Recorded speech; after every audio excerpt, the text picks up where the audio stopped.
What's up, everyone? Mr. YouTube Gamer giving you guys another Call of Duty commentary. And you guys see, this is the Cold War Alpha, but don't get too excited because you'll see why this is not a full gameplay of the Alpha. Look at this shit. Look at this fucking analog stick. I told you guys that my analog stick was busted, but yeah, I really didn't want to disappoint you guys. I wanted to at least try to play the Alpha.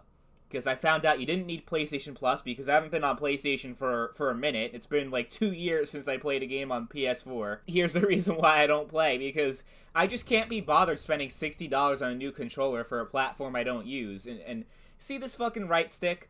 Look at this shit. So I decided to back out of that because obviously I couldn't use my DualShock. And you'll notice in this clip that the quality is so much worse than the last one, because the last one I recorded with my Elgato. This time, I'm using the PS4 Remote Play. I figured out a way to connect my Xbox One controller with Bluetooth, but as you see, it's just so fucking choppy that I'm running this game at 540p, 30 frames per second, because in order to do Remote Play remotely from your computer, it like streams it from the internet or something, so there's a lot of lag. And I mean, you can't notice from this gameplay, but the input lag is so strong that it was pretty much unplayable. I'm sorry, guys, I tried. I wanted to do a full commentary, but I just couldn't, so you guys are going to get some more Black Ops 1. Hope you don't mind. I mean, it is Black Ops, so it's kind of Cold War, but I mean, it is a Black Ops game that takes place in the Cold War, but I know it's not what you guys would want to see, considering that this is the weekend for the Black Ops Cold War Alpha. It's the new Call of Duty game, but fuck Activision. They decide to be assholes and only have it on Sony and PlayStation. Otherwise, I'd have no problem playing the Alpha on my PC or my Xbox. I have those platforms. I can get into that no problem, but on PS4, it just wasn't going to work out. So I apologize, but there's something I want to talk about, because from the little experience I do have from the Cold War Alpha, I noticed there's already a meta in the game. Everyone's got a field mic. That's the only thing everyone uses, you know, for the, whatever, field upgrade. Like, I don't know what it's pretty much the motion sensor from Black Ops 1, but instead of being, like, an actual equipment slot in your creator class, it's more like a field upgrade that was introduced in Modern Warfare. You know how, like, Dead Silence was a field upgrade? It was kind of like, they kind of had that system back in Black Ops Cold War, which I'm kind of neutral about, because I didn't hate it in Modern Warfare. I only hated that Dead Silence wasn't a perk. But, yeah, I thought the field upgrades were okay, overall, in Modern Warfare. The game itself was awful, though. But the one good thing that did come out of Modern Warfare was the Gunsmith, and that is back in Black Ops Cold War. And that's one thing I'm really happy about. But I've noticed you already have a meta going on. I got blasted by SPAS-12 in that clip, you know, the little clip that I showed you guys of Cold War. And that's like the only shotgun that people use. And it's crazy how overpowered these shotguns are in the game. But I've noticed everyone's got the same shotgun. They got the SPAS-12. And that thing's got fucking range. Holy shit. I mean, that thing, considering how far away that guy was and he was able to blast me like that, yeah, shotgun secondaries I think are going to be a problem in Cold War. But as far as like assault rifles or SMGs, everyone's got an AK-74U. Everybody's got a fucking AK-74. And my whole thing is, like, this has been a problem in the COD series for years. Why have all of these fucking weapons in the game if only one or two of them are actually viable competitively? So, AK-74U is a good example. And sure, you know, it's only the Alpha. Maybe they'll give it a nerf. You know, maybe they'll buff some of the other weapons or whatever they gotta do. You know, I'm not saying that Cold War already sucks because the AK-74U is OP. But, like, look at Modern Warfare, man.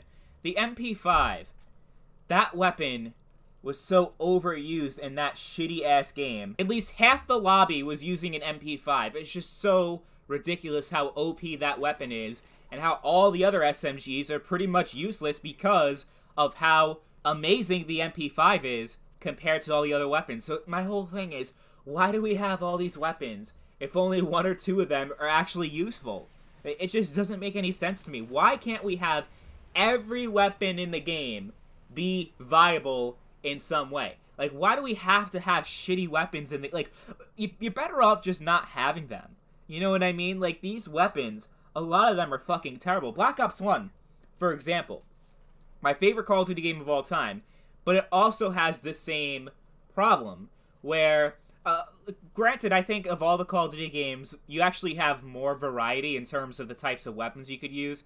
In terms of SMGs, though, the AK-74 is the only viable weapon in that game, kind of like Black Ops Cold War, so I guess it is staying true to the Black Ops formula by having the AK-74U OP and all the other SMGs be fucking useless.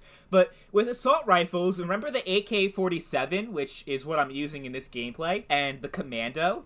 Those two weapons actually had the exact same stats as each other. There was absolutely no difference between the AK-47 and the Commando, except for the fact that they had different sound animations and they looked differently. And that was pretty much it. So, what was the point of having these two different weapons if they were pretty much the same thing? Like, I just don't understand that. Why do we have to have this shit? So, I mean, and like the AUG, for example, right? Has a high rate of fire, it does pretty good damage, but it also has a shit ton of recoil, right? So, like, why can't we have balancing for all of the weapons so that each weapon in the game has advantage, right? There's an advantage to use it because, okay, maybe it has high recoil, but it also does a lot of damage. Like, think of the Man of War from Black Ops 3. That's a good example. It had a really slow rate of fire, actually, but it did a lot of damage. So that's the trade-off here. You know, you have all these different weapons. Each one has their strength and weakness, and you choose whichever weapon you want to use based off of your playstyle. And that just seems like a fucking crazy idea, because no Call of Duty ever follows this formula, and it pisses me off so much. And it's something that we've seen in almost every Call of Duty. Remember Modern Warfare 2 and Modern Warfare 3? Everyone had an ACR or an intervention. Those were the two weapons everyone had in Modern Warfare 2 and 3.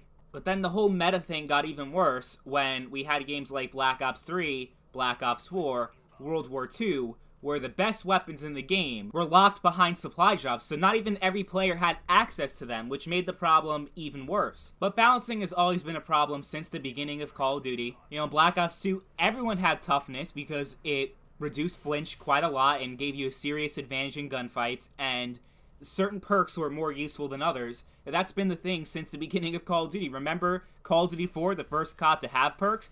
Everyone had either Juggernaut or Stopping Power, and I don't even remember the other perk. What was the third perk in that slot? I forget, honestly. Was it like UAV Jammer or something? I have no idea. Nobody used the third perk. That's my point. But it's something I just do not understand. And Call of Duty isn't the only game that has this problem. Battlefield has a meta where certain weapons are way more useful than others. Rainbow Six Siege, Rogue Company, there are a lot of operators that are more useful and more viable competitively than others. So it's like, why even have all these operators to choose from if a good amount of them are pretty much useless competitively? You know what I mean? It's just so goddamn frustrating because if I lose a gunfight, I want to feel like I deserve that death. And sure, there's a lot of cheese in these Call of Duty games. I'm a fucking noob-tuber for crying out loud. So I'm not going to complain too much about unfair deaths because I'm the one that gives people unfair deaths most of the time. So I'm a noob. I'm a piece of shit. So I can't judge the way people play. But it's just so frustrating when there are only 2 or 3 viable weapons that you can use in order to really perform well in the game. There are also certain attachments that are completely useless in certain weapons. There are also perks that are completely useless in the game. You know what I mean? Like, they have so much content in these games, and on paper you think you'd have so much variety because of how many weapons and attachments and perks and all the different ways you can customize your class, but a good chunk of the content in the game is useless. Unless you want to fuck around and like, oh, I'm going to use this weapon and see how good I do. I'm going to use an AK-47 with an ACOG scope. Let's see how far I go, you know? Like, it's fun to kind of do that every now and then, but for the most part, you want to use a weapon and attachment setup that gets you kills. And in Modern Warfare, for example, if you're getting killed by someone with an MP5, you're like, oh my god, that MP5. You're not thinking, oh man, what a good gunfight, you know what I mean? So then you get the MP5, everyone's got an MP5, it just takes away the variety and it makes the game so much worse as a result. And the thing about Modern Warfare, you know, I talk about how great the gunsmith is, but, you know, it's an amazing concept that you can turn an M13 assault rifle essentially into a sniper rifle, but the M13 as a sniper rifle is practically useless compared to the actual snipers they have in the game. You know what I mean? So what's the point of having this elaborate create a class system? You could change the rounds of your weapon, you can change your weapon stat, maybe give it a slower rate of fire, but more accuracy. You know, you can put certain attachments in that change the performance of your weapon, but most of the customization in the Gunsmith is not very practical. Like, you're gonna get your ass kicked if you use a setup like that, you know what I mean? And it's just something that really annoys me. Like, if there's anything I want in a Call of Duty game, is to be perfectly balanced, because we haven't ever had that before. Some CODs are more balanced than others. Black Ops 2 is more balanced than Modern Warfare 2, but it's a consistent problem that we've seen throughout the COD series where certain weapons dominate the meta, giving you a lot less variety in your gameplay. Because, I mean, COD gets yearly releases, but even for a full year, these games can get really boring. But when you only have an option of a few weapons, and even the weapons they add in over time, you know, they don't really change the meta that much. Everyone's still using MP5s, people are still using M13s in Modern Warfare, despite all the weapons that they added in the shit. So, I don't know. I don't know what the solution is to the problem. I don't think it really should be that complicated. Make some weapons have certain advantages over others, and that way it balances it out, and have every perk mean something. You know, like, I don't understand why that's such a hard thing to accomplish, but apparently the developers of Call of Duty, they don't know how to do that. Anyway, that's all I got for today. Let me know what you guys think in the comments down below. Thank you all for watching. I'll catch you guys later. Peace.